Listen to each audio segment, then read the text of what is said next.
What is up, Alabama fans? Stacey Blackwood here with the Tide Talk podcast, joined as always by my good buddy Jake Thomas. Jake, what's happening, brother? Yeah, it is me, guys. I have cleaned up shade a little bit, but it is me, and man, I'm doing great. It's probably been about a week since we were able to do, maybe even longer than that, since we were able to do something. But we're gonna come to y'all tonight and talk about the NFL draft. So I'm ready to go, brother. How's your week been so Man, far? been doing good.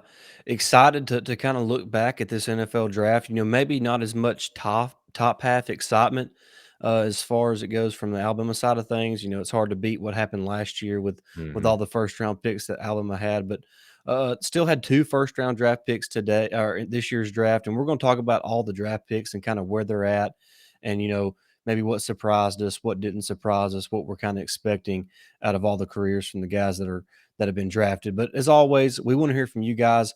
Jump in the comment section and answer today's question. Which player that was drafted this year do you think will go on to have the best NFL career? Jump in the comments and let us know who that is. And as always, make sure you hit that like button, hit the notification bell, and give this video a huge thumbs up. And while you're there, make sure you're subscribed. If you're not subscribed already, we're less than 200 subscribers away from 1,000, and we cannot wait to reach that goal. So we would appreciate it if you would help in that cause. We're excited about that. Excited about what we got going on this summer. Going to be constant Alabama content here on the Tide Talk podcast. But like we mentioned, Absolutely. this episode is going to be dedicated to the NFL draft and what happened over the last few days. So, Jake, let's just start with what happened in the first round. Of course, Evan Neal is selected by the New York Giants at number 7. Jamison Williams was selected number 12 by the Detroit Lions. Just your overall thoughts there for the first two picks from Alabama. My initial thought was I think those bogus rumors kind of hurt Evan Neal. Okay, he's clearly the number one guy in this draft, so he's just that's a big pickup. Who did he go to? The Giants, I Yeah, the believe. Giants. Yeah, Yep. the Giants, and so they got a guy who's going to be a lockdown tackle for them. And give Daniel Jones or whoever their future quarterback is moving forward some protection on that side. And Jameson, Detroit, they need playmakers, Yeah. and boy, do we know that Jameson is a playmaker. Once he gets 100%, there's no doubt in my mind he is going to make an immediate impact for the Detroit Lions. So that was a good pickup by them as well. Yeah, I think, obviously Detroit kind of had their eyes set on Jameson because they moved up to get him, trading away some picks to be able to move up to that 12th spot to take him there after they drafted Aiden Hutchinson with the second pick of the draft. Yeah. So they've kind of drafted on each side of the ball there in the first round, and you look at Jameson first, and I'm not sure what his career is going to be like early on because Jared Goff is his Oh quarterback. We gosh. know that Goff is a solid quarterback, but Jake, he's limited on how he can get the ball down the field, and that's where Jameson excels is running past his defender on the home run ball and Mhm. winning that foot race to the end zone. So I'm not sure how much he is going to thrive there right now in Detroit. That's really a tough situation for him, considering who the quarterback is. That's not a knock on Jared Goff. He is who he is. He's a solid player, but I imagine what he would be like with Matthew Stafford as his Yeah. quarterback there Oh in man. Detroit. So just kind of a little side note there, but he's still going to have a great career because he's just so explosive and just a dangerous player with the ball in his hands. But like you mentioned, Evan Neal, Jake, the rumors probably did hurt him. You know, Something that NFL teams do every single year is overthink the draft process. Right. I mean, it's just constant overthinking and overreaction. Jake, Trayvon Walker should not have been the number one overall pick. No. He may prove me wrong, and that has Mhm. nothing to do with where he played at. I'm not No. saying he shouldn't have been a top 5 pick, but Jake, he was not the best player for them to draft. Jake, No. the future of their franchise is Trevor Lawrence. And Right. you can say, well, yeah, they locked up Cameron Robinson, with the franchise tag. But Jake, that's not making your offensive line better. That's making them the same as they were last year. Right. And they Exactly. struggled to protect him outside of what they had with Cam Robinson at left tackle. Mhm. So they pass up on not just Evan Neal, but the guy from NC State as well, and Yeah. shoring up that offensive line, Jake. I don't get that. But the New York Giants, they get a steal with Evan Neal at 7 because we've said it all year long. he is Evan Neal is the top guy. Jake, he is a future Hall of Famer. If everything holds true, Jake, he is a Hall of Fame tackle. I don't care if he plays on Absolutely. the left side or the right side. If Mhm. Daniel Jones is their guy, he has two really good tackles now in Evan Neal, and Andrew Thomas is going to be the guy who plays the other tackle spot opposite of Neal, who's a second or third year player from Georgia, a really talented player in his own right. So Yeah. they have two really good tackles now to protect Daniel Jones and also to open up running lanes for Saquon Barkley. So really good pickup for New York Giants. I bet they were tears of joy when he was still available there at pick number 7. Absolutely, man. That is, like I said, that's probably one of the steals of the draft for them because, I imagine starting the night they would not expect Evan Neal to be there, and when he fell to him, like, man, yeah, we got to pick him up because, like you just mentioned, we now have two young, great tackles that we have shored up. Now, in the future drafts or even in free agency, we can work on our guard and our center play and get them better. You get those positions better, my gosh, that offensive line is set for years to come. And if Daniel Jones is their future moving forward, he's going to have a great offensive line to play behind, Right. if that's the case.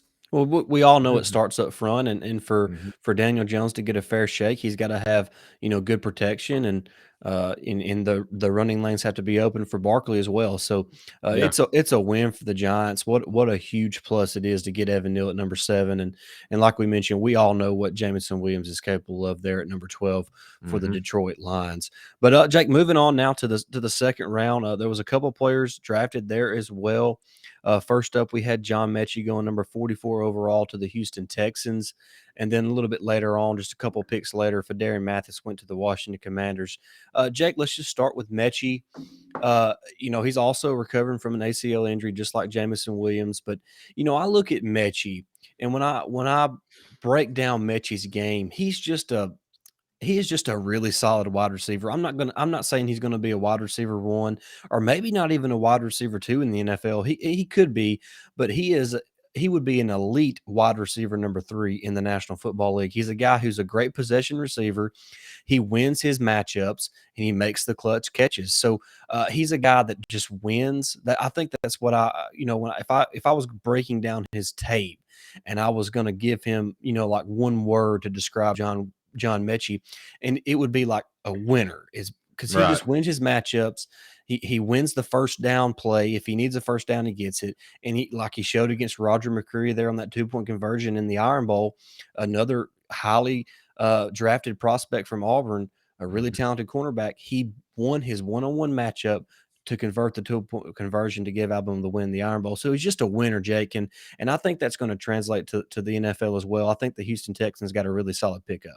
Man, I really like that pick by them.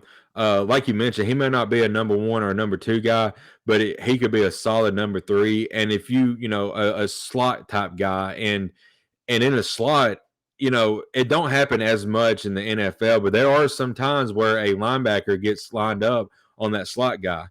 And if a linebacker gets matched up with John Metchi, Metchi's going to win that 10 out of 10 times. It's a matchup nightmare.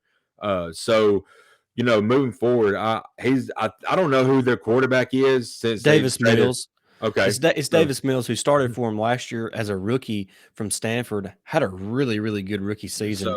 you Probably know, the second best rookie season, if we're being honest, behind Mac mhm, Jones right, last year. So uh, they're a guy. I think they're trying to semi invest in Davis Mills, right. and so this is kind of another way to kind of see what they can do with John Mechie there, kind of helping him out. Yeah, I love the pick just for him because he's got a solid option to go to. Yeah, Like you said, he's a possession receiver. If he gets 3rd and 5, and you've got to be looking at John Metchie because he's going to catch it most of the time and right. get you a first down. Yeah.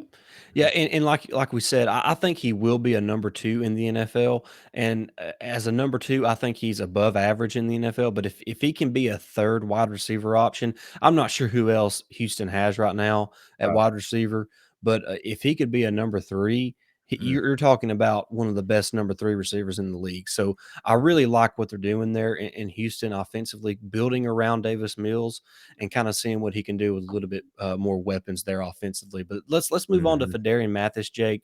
Uh, Going to the Washington Commanders, who seem like they are infatuated with Alabama defensive linemen. It's They already crazy. have Jonathan Allen Mhm. and Deron Payne, who are elite defensive linemen in the NFL, and now they've added Fedarian Mathis to the mix. What are your thoughts there?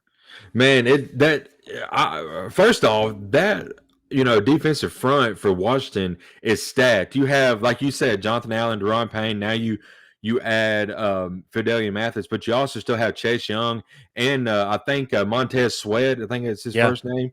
I mean, my gosh, you trying to get these guys, all on the field is going to be, interesting to see. But yeah. man, like you said, it's like the Washington Crimson Tide out there. I mean, it seems like their entire defense Which is is, better than the Washington Commanders, by the way. yeah, yeah, That's a for real. horrible name. They It should have just is. stuck with the football team, the Washington I know. football team. I was fine with that, but I think it's going to be a great pickup. I mean, he's already surrounded by some former players there, and they'll receive him with open arms. And Mathis, he's just a player, man. Yeah. He come on late in the season. He was stout throughout the whole season, but he come on strong, late in the season last year. And I'm glad that he got a second round pick because I mean he gave his heart and soul out on that football field.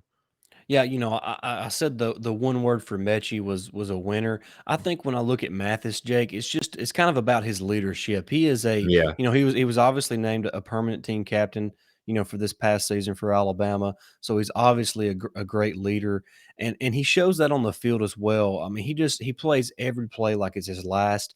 He's yeah, always getting after it, whether it's in the running game or getting after the passer. So I think he complements what both Jonathan Allen and Deron Payne do there on the interior of that Washington defensive line. So, whether or not he starts, I don't think that's probably going to be the case, but he is going to be a great rotational player there in hmm Washington and provide some great depth there and just really make those guys better as well. Because when you can, sub out and you're bringing in a guy like Fedarian Mathis, that's pretty big time. So that yeah. Washington defensive front's pretty stout. So they should be one of the best defensive fronts in the NFL.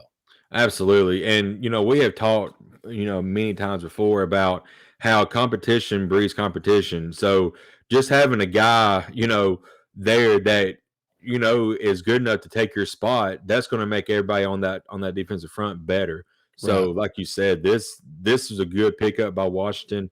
And I mean, I don't know how you're gonna run against them guys this year. I mean, they are stout, They are on that. stout, that's for Yeah. sure. Well, there was 3 more picks, in the rest of the draft, all in the 4th round, I believe. hmm You have Christian Harris going to Houston, Brian Robinson going to Washington, and then Jalen Armour Davis going to Baltimore. Jake, let's start obviously with Christian Harris going to Houston. Jake, Lovie Smith is the head coach now in Houston. I believe they're going to run a 4-3 defense, which is going to be different for Christian Harris. He's ran the 3-4, and you have to remember he's only been a linebacker for 3 years. Right. He's played inside linebacker at Alabama for 3 years. He was a defensive back in high school.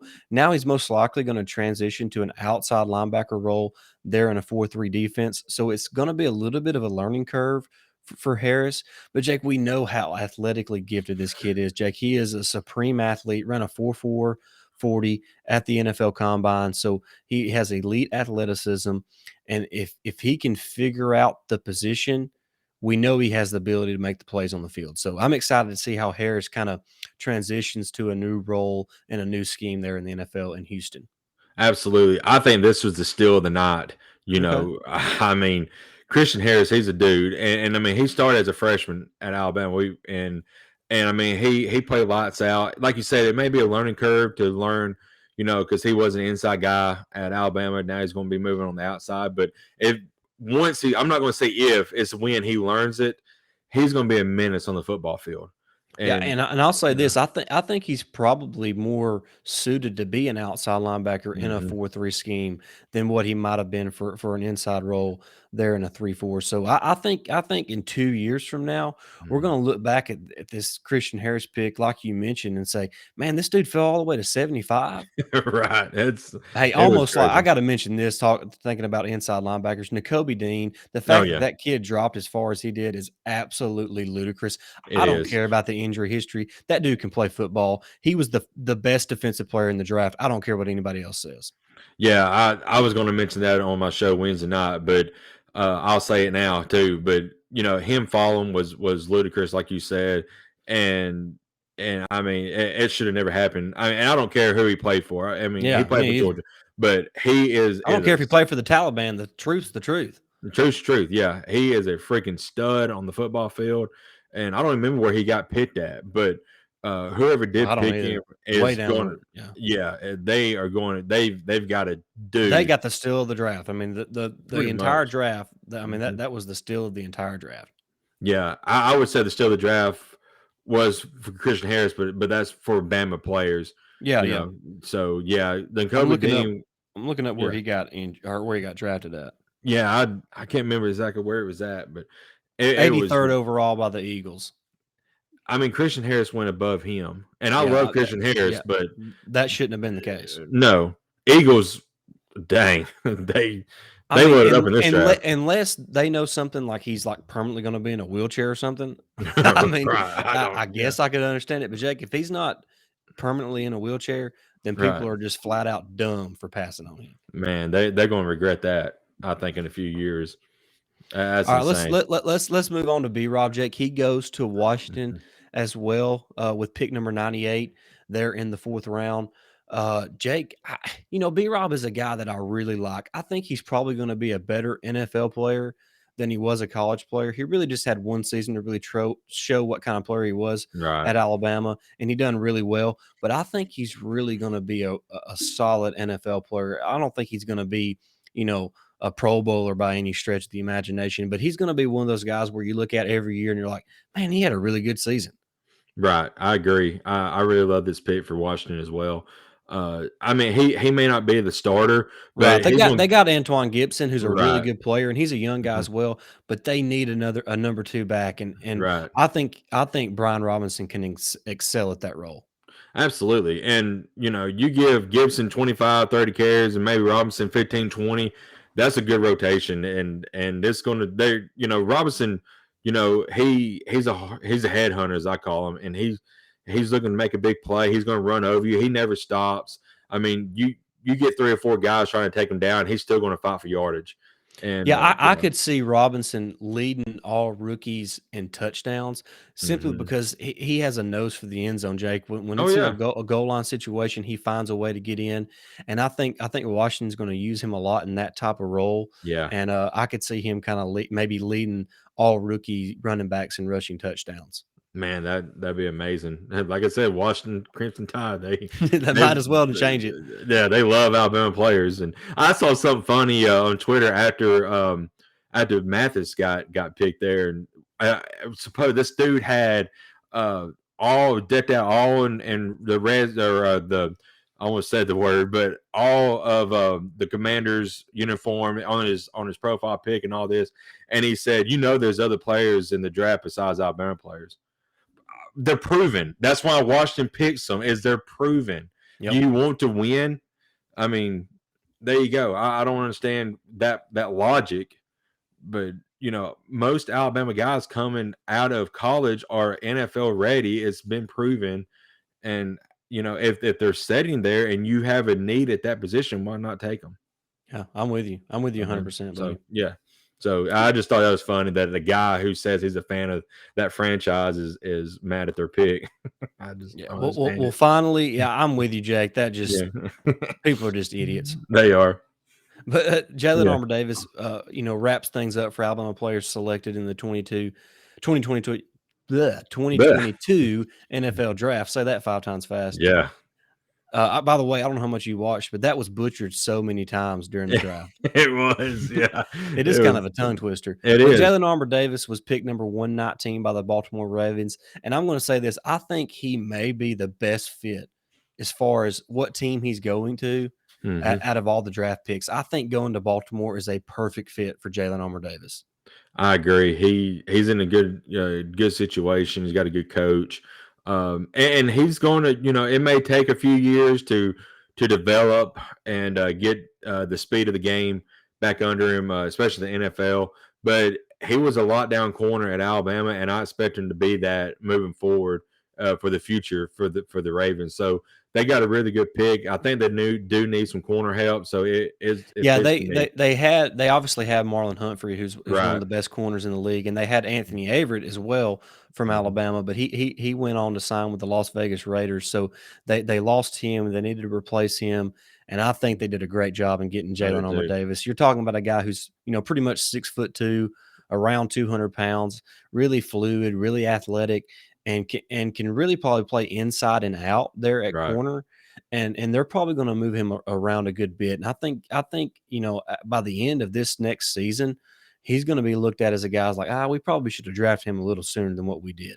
Yeah, I agree 100%. He's he like I said, he's a lockdown corner and he's going to excel in the NFL once he understands the game, the difference, and gets the game speed down. He's gonna be lights out. Yeah, I agree. I think if I had to pick a steal, it's going to be Jalen Armour Davis because I nobody. Jalen Armour Davis was locked down for Alabama this last Oh year yeah. until he got injured. So, Hmm. and we talk about missing Jamison Williams and John Metchi in that national championship game. Jake, No. if Jalen Armour Davis is playing that game, I feel a lot better about it too. Oh yeah, absolutely. I really Mm. do. So, but You don't that's throw that side of the field when no. he's I there. mean, he would No. have had that side locked down. Right. So But, yeah. and that's crazy to think about, that game's a few months in the past now, but play without your top 2 wide receivers and your top 2 corners, and it was a game with 2 minutes to go. I mean, and Yeah. and and then you go on, and then you fast forward a few months, Jake, and you see that Georgia has 15 players drafted. Wow. So, That's and look, incredible. I'm not trying to throw shade at Corey or any of our Georgia pals, but it took 15 draftable players from Georgia's team to beat an Alabama team that was injury depleted without their 2 best receivers and 2 best cornerbacks for them to beat Alabama a second, and it took a second game as well. I think that just goes to show what a great job Nick Saban done last year for Alabama as the head coach. I mean, just what a Absolutely. phenomenal job. I mean, and this 2022 team has a chance to be scary good. You talking about this year's team has arguably the number one and number two picks sitting on their roster right Jake, now. if You know, anybody else is drafted before Bryce Young or Will Anderson Jr., I think I will I pull blow a out head gasket. every hair on my head. I mean, I know. if you can't, I don't care who you root for. If you Hmm. can't look at college football right now and say, "Yeah, Will Anderson and Bryce Young are the best 2 players in college football," then Hmm. I mean, I don't know what to tell. I don't know what you're watching. I I don't know. look. CJ Stroud's a pretty good quarterback, Jake. He'll go in the Hmm. top 5 next year, but he's not better than Bryce Young. There's No. nobody better than Will Anderson. Will Anderson is the best player in college football. Hands down. There's no doubt about it. No, there's not. And if Aiden Hutchinson, no disrespect to him, goes second, Will Anderson ought to be the top pick next year. I Yeah, mean, I just look at Will Anderson's stats last year versus Aiden Hutchinson's. yeah, There's no comparison. no. Will Anderson is a freak of nature, and I wouldn't sleep on the guy for the year after that in Dallas Turner. Oh, yeah, Yeah, yeah. he'd be a top 5 pick too. I mean, and we have both of them on the edges this year. It's scary. I mean, it's insane. But Yeah, and we're gonna talk more about this team oh as the yeah. summer goes on, but we wanted to get this episode out to kinda recap what happened in the 2022 NFL Draft, and before we really wrap it up, we also had, 5 former players sign as undrafted free agents? Hmm. Chris Owens, Slay Bolden, Josh Jobe, LeBron Ray LeBron Ray, and there was and somebody else. Christopher Allen. Yeah, Christopher Allen, yeah, thanks. Hmm. Yep. So a total of what, 11 players, 12 players, Hmm. that were on last year's team is now has a chance to play at the next level. So, is there anybody that wasn't drafted, Jake, that you were surprised was not drafted? Maybe Slay Bolden. That might be the only guy. The other ones maybe, but injuries kind of fidged them out. I did read an article that said Job and Allen were both slated to be mid round picks, but I mean both of them was dealing with injuries. Slay Bolden, I mean, as much crap as people give him, I mean, when Alabama needed a a first down, he was hovering around the Right. first down marker, and he caught the ball and got the first down. Yep. So, I think he went to the Ravens, I believe. I think they Yeah. they picked Yeah. him up. So, You know, he could be a guy for them that Hey, could be that guy.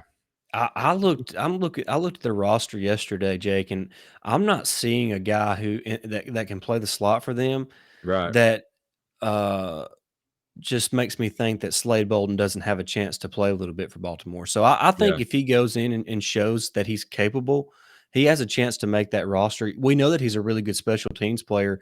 Not only does he have the ability to catch punts, but he can cover punts, cover kickoffs. So I think Slade Bolden's going to find his way on the Baltimore roster.